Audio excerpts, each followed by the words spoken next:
દીકરીઓ અહીંયા બેઠી છે, આગેવાનો બેઠા છે। આમ આદમી પાર્ટીની દિલ્હીમાં સરકાર આવી, દિલ્હીમાં સરકારી કચેરીઓમાં 2 ફોટા નાખવામાં આવ્યા હતા। એમાં એક બાબા સાહેબ આંબેડકર નો હતા અને એક ભગતસિંહ નો હતો। આ કોઈને ખબર છે નથી ખબર? ખબર છે મિત્રો? શું કામ? કારણ કે આમ આદમી પાર્ટી માનनीय અરવિંદ કેજરીવાલજી એક આમ આદમી પાર્ટીનો સૈનિક બાબા સાહેબના સિદ્ધાંતોથી પાર્ટીને આગળ વધારવા માંગે છે, ગરીબો, વંચિતો, શોષિતો માટે કંઈક કરવા માંગે છે। મિત્રો, ભાજપની સરકાર દિલ્હીમાં આવી, હમણાં શામ દામ દંડ ભેદ કર્યું। ભાજપે ત્યાંના પણ આગેવાનોને, દલિત આગેવાનોને, સામાજિક આગેવાનોને, શૈક્ષણિક આગેવાનોને કીધું કે ભાઈ તમે અમને મત આપો, અમે તમારી ઝૂંપડપટ્ટી નહીં તોડીએ। મિત્રો, ભાજપે દિલ્હીમાં આવીને 2 કામ પેલા કર્યા। શું ખબર છે? જે બાબા સાહેબ આંબેડકરનો ફોટો મૂકવામાં આવ્યો હતો તમામ સરકારી કચેરીઓમાં, પહેલું કામ ભાજપે ઈ કર્યું કે બાબા સાહેબનો ફોટો હટાવવાનું કામ કર્યું। મિત્રો, આ એને કરવા માટે સરકાર આપી હતી આપણે, દિલ્હીની જનતાએ એટલા માટે એને સરકાર આપી હતી। આવું કરવું જોઈએ આપણે? મિત્રો, તમે કહો, આવું કરવું જોઈએ? બાબા સાહેબ આંબેડકર એ માત્ર દલિત સમાજના નેતા નથી, દલિતો એમને ભગવાન માને છે, પણ સર્વ આજે ભારત જો કોઈ ઋણી હોય, ભારતનો એક નાગરિક ઋણી હોય, ભારતનો એક એસટી એસસી ઓબીસી થી માંડીને તમામ વર્ગના લોકો જો ઋણી હોય તો બાબા સાહેબના છે। શું કામ? એમણે બંધારણ આપ્યું ને, એટલે આ નરેન્દ્ર મોદી ચા વેચતા વેચતા પ્રધાનમંત્રી બની શક્યા છે। મિત્રો, આ વાત સાચી છે? બાબા સાહેબ આંબેડકરે બંધારણ આપ્યું, ચૂંટણી લડવાના હક આપ્યા તમને ને મને, અને અત્યારે ભાજપના તમામ નેતાઓ જે સત્તા ઉપર બેઠા છે ને, એ બાબા સાહેબ આંબેડકરને દુઆ કરે છે। પણ આ તો ભાજપ છે, ભાજપનું કામ જ છે, બરોબર છે, પણ કોંગ્રેસને એક મત જશે ને તો ભાજપને જશે ને, ભાજપને મત જશે ને તો મેં કીધું એ બાબા સાહેબનું અપમાન થશે। આજે બુદ્ધમ શરણમ ગચ્છામિ, વિપશ્યના સાધના જેમણે બુદ્ધમ એટલે બોધિત્વ જેમણે પ્રાપ્ત કર્યું છે, શરણમ ગચ્છામિ। ધર્મ કરતાય સૌથી મોટી વાત છે ને એ બોધિત્વની છે। એટલા માટે આજે તમે જો 100 વારના પ્લોટ કોઈને મળી રહ્યા છે? મળે છે કોઈને? સાતડીની જમીનો હોય, પ્લોટો હોય, આપણા સમાજના આગેવાનોને એના હકના, અધિકારોના, એને ઇવન રાશન પણ પૂરતું મળતું નથી। એટલે મારી આપ સૌને વિનંતી છે મિત્રો, એક બની અને આજે આપણે ભેગા થયા છીએ, નક્કી કરજો, ઝાડુને મત આપી અને મતદાન કરાવજો, એવી મારી વિનંતી છે। જય હિન્દ।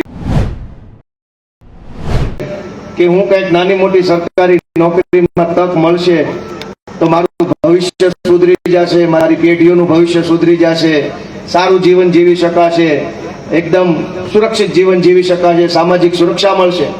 બીજી બાજુ સરકારે કોન્ટ્રાક્ટ બેઝની નોકરીઓ કરી નાખી।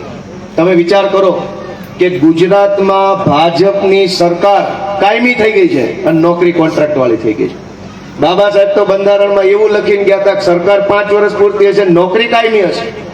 અને ગુજરાતમાં આપણા જ હાથે કઈક આવું થઈ ગયું છે કે સરકાર કાયમી થઈ ગઈ છે, મૂળિયા નાખી ગઈ છે, અને આપણા છોકરાની નોકરી 11 મહિના પૂરતી મર્યાદિત થઈ ગઈ છે।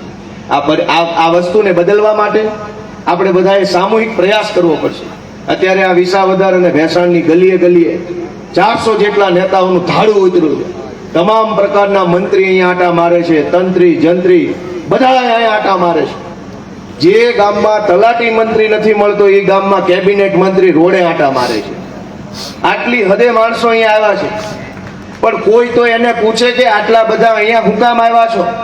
અમારી પીડા ઓછી કરવા આવ્યા છો કે માથે નવી ઉપાધિ નાખવા આવ્યા છો? દોસ્તો, કોઈ તો એને પૂછે કે આ અમે ગરીબ માણસો જીવીએ છીએ, ક્યારેય અમારો હાલચાલ પૂછવા કોઈ મંત્રી આવ્યા? અમારા છોકરા કેમ ભણે છે? આ વિસ્તારની અનેક શાળાઓ, ખખડધજ શાળાઓ છે, સારી સ્કૂલનું બિલ્ડિંગ નથી, શાળામાં શિક્ષકના ઠેકાણા નથી, કોમ્પ્યુટરોના ઠેકાણા નથી. ગામડાના ગરીબ પરિવાર મજૂરી કરતા હોય અને એવી ઈચ્છા હોય કે મેં તો મજૂરી કરી લીધી પણ મારા છોકરા પાસે મજૂરી નથી કરાવી, મારે એને ભણાવવો છે, તો ક્યાં ભણાવવા જવાના? આ 400 ભાજપના નેતા વિસાવદરની બજારોમાં આટા મારે છે, પણ જવાબ એકેય વ્યક્તિ પાસે નથી કે સરકારી સ્કૂલમાં શિક્ષક કેમ નથી, અમારે ગરીબના દીકરાને ભણવું હોય તો ક્યાં ભણાવવાનો?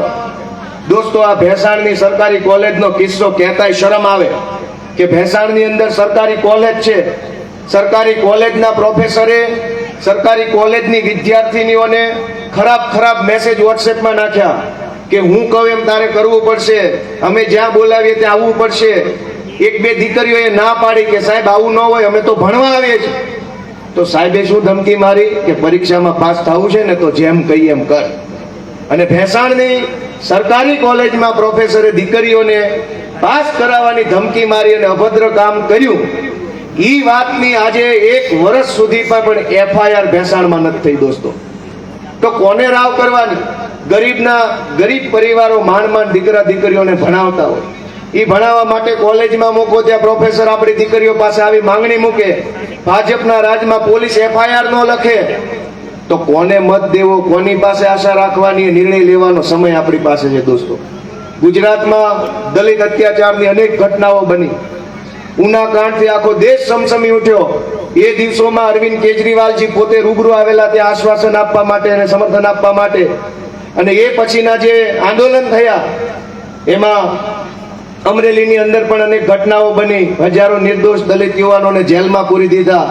થાનગઢની અંદર ગોળીબાર થયો, આજ દિવસ સુધી એમાં ન્યાય નથી મળ્યો. PSI છરા જાહેર છાતી પર ગોળીઓ મારી દીધી અને સરકારે PSI ને બચાવી લીધા. દોસ્તો, ભાનુભાઈ વણકરે દલિત સમાજના જમીનના અધિકાર માટે વિધાનસભામાં આત્મદાહ કર્યો.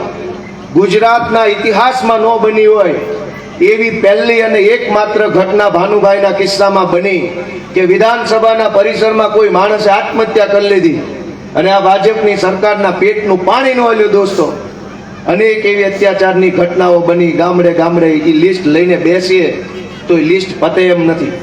પણ આવું શું કામ થાય છે કે જે લોકોના મનમાં જાતિવાદનું ઝેર ભરાઈ ગયું છે, જે લોકો ગરીબને જોઈ નથી શકતા ઉપર આવવા માટે, ગરીબનો છોકરો ભણે, આગળ આવે, સક્ષમ બને, એ જે લોકો જોઈ નથી શકતા એવા માણસોને ભાજપની સરકારનું સમર્થન મળેલું છે. દોસ્તો, ગુંડાઓ બદમાશો ગમે તેવા ખૂન ખરાબા કરે, અઠવાડિયામાં જામીન મળી જાય.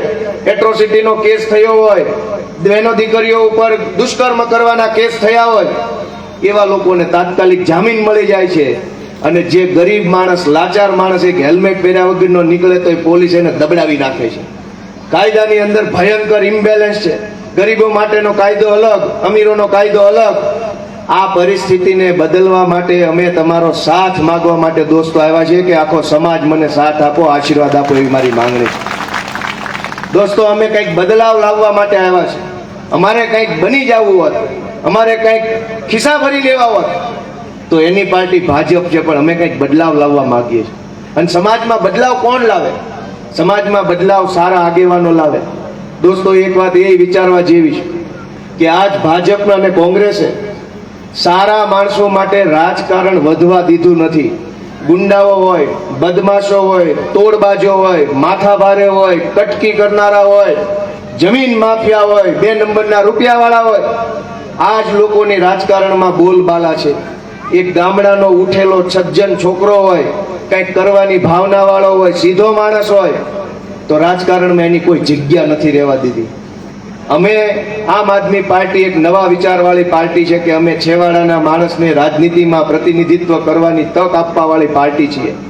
આ અમારા અમૃતભાઈ મકવાણા દાસી જીવન એવોર્ડ મળેલો એમને ગુજરાત સરકાર તરફથી. પ્રોફેસર કક્ષાના માણસ છે, સતત સંઘર્ષમાં અમારી હારે જોડાણેલા છે. અમૃતભાઈને આમ આદમી પાર્ટીએ સંગઠન મંત્રીનો હોદ્દો આપી અને સતત એમને માર્ગદર્શન મેળવી અને આમ આદમી પાર્ટીને સુરેન્દ્રનગર, બોટાદ, ભાવનગર જિલ્લામાં વિસ્તારનું કામ સોંપ્યું. એક નેતૃત્વ નિર્માણનું કામ. આપણે જ્યારે એમ વાત કરીએ કે સમાજ આગળ આવવો જોઈએ, સમાજનું સારું થવું જોઈએ, સમાજને આ મળવું જોઈએ, તે મળવું જોઈએ, પણ એ મળે કોના થકી? આગેવાન થકી.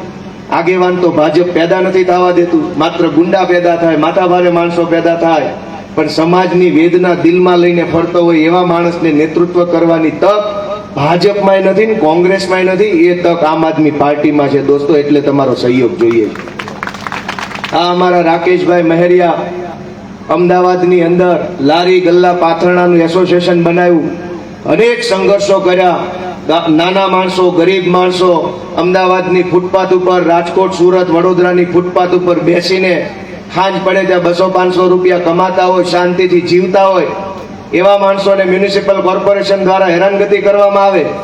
એ તમામ લાચાર માણસોનું, નાના માણસોનું સંગઠન બનાવવાનું કામ રાકેશભાઈ મહેરિયાના માધ્યમથી થયું. એમના એ અધ્યક્ષ છે અને આજે ગરીબો માટે લડાઈ લડી રહ્યા છે દોસ્તો. આમ આદમી પાર્ટી નેતૃત્વ નિર્માણ કરે છે. સજ્જન માણસ, સારા માણસ, લડાયક માણસ, જોશીલા માણસોને પ્લેટફોર્મ આપવાનું કામ આમ આદમી પાર્ટી કરે છે. સમાજનું કામ કરી શકે એવા યુવાનોને આગળ લાવવાનું કામ આમ આદમી પાર્ટી કરે છે. ભાજપને તો કોઈની જરૂર નથી, કોંગ્રેસને કોઈની પડી નથી દોસ્તો. માટે આપણો માર્ગ આમ આદમી પાર્ટી છે મિત્રો. અને એટલે હું આપ સૌનો ખૂબ ખૂબ આભાર વ્યક્ત કરતા એક એવી આશા રાખું છું કે આપ સૌના આશીર્વાદ અમને મળશે તો અમે ગુજરાત આખાની અંદર ખૂબ સારું કામ કરી શકીશું. કહેવા માટેના મુદ્દાઓ અનેક છે, અનેક અનેક અનેક મુદ્દા છે. હું જાણું છું કેમ કે હું ગામડામાં મોટો થયો છું. જે બાજુ અનુસૂચિત જાતિ સમાજના લોકોના રહેઠાણ હોય ત્યાં પાણીની વ્યવસ્થા ન હોય, રોડની ન હોય, સાફ સફાઈ ન હોય, સ્ટ્રીટ લાઇટ ન હોય, આટલી હદનો ભેદભાવ હું જોઈ પણ શકું છું, સમજી પણ શકું છું ને એની ઉપર અમારે કામય કરવું છે. પણ અમને એક તક આપો એ વિનંતી હું તમને કરવા આવ્યો દોસ્તો. રૂપિયાવાળાની બજારે મોટા લેમ્પ લબડતા હોય પણ ગરીબની બજારે એક નાની બત્તી કોઈ મારવા તૈયાર નથી. અને આ પીડા કોણ સાંભળશે? ભાજપના માણસો નહીં સાંભળે. એ તો મોટા મોટા કદાવર નેતાઓ છે, એમની પાર્ટી મોટી, એમના નેતા મોટા. આપણે તો માણસ નાના ને આપણો મુદ્દો નાનો છે. આપણા જેવા નાના માણસોનો નાનો મુદ્દો એ મોટા માણસો નહીં સાંભળે, અમારી જેવા નાના જુવાનિયા તમારો મુદ્દો સાંભળશે દોસ્તો. અને એટલે હું આપ સૌ પાસે આશા રાખું છું કે આ પંથકના અનેક પ્રશ્નોની મેં નોંધ લીધી છે.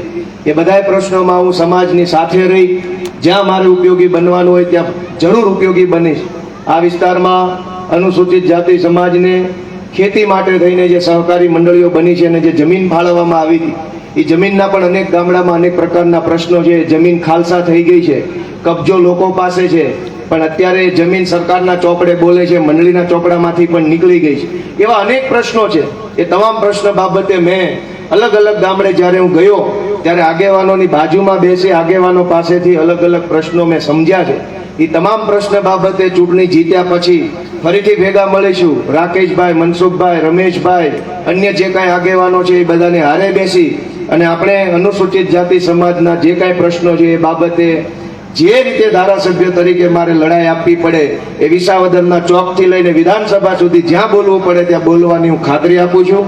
આપ સૌ લોકો આટલી મોટી સંખ્યામાં અહીંયા પધાર્યા, અમને આશીર્વાદ આપવા આવ્યા છો, પ્રેમ આપવા આવ્યા છો, એ બદલ હું સૌનો હૃદયપૂર્વક આભારી છું.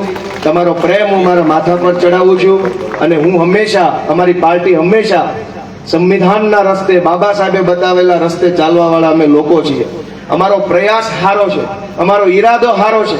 અમારા પ્રયત્નમાં ક્યાંક ખામી રહી ગઈ હોય તો મોટું મન રાખીને માફ કરજો. અમારા પ્રયત્નમાં ક્યાંક ખામી હોય તો ભલે હોય, પણ અમારા ઈરાદામાં એક પૈસાની ખામી ક્યારેય નહીં હોય. અમે ભારતના સંવિધાનને માથા ઉપર, હૃદય ઉપર રાખીને હાલવાવાળા લોકો છીએ. બાબા સાહેબના વિચારોને જીવનમાં ઉતારીને ચાલવાવાળા લોકો છીએ. બહોળા સમાજને હારે લઈને હાલવાનું હોય તો ક્યાંક નાની મોટી ભૂલ થાય, ચૂક થાય, રહી જાય, ક્યાંક મર્યાદા આવી જાય તો એનું સમાજ મોટું મન રાખીને માફ કરજો. પણ આ રસ્તા ઉપર, બાબા સાહેબના રસ્તા ઉપર ચાલવાવાળા લોકોને તમારા આશીર્વાદ આપજો. એવી પ્રાર્થના સાથે હું સૌનો ખૂબ ખૂબ આભાર વ્યક્ત કરું છું.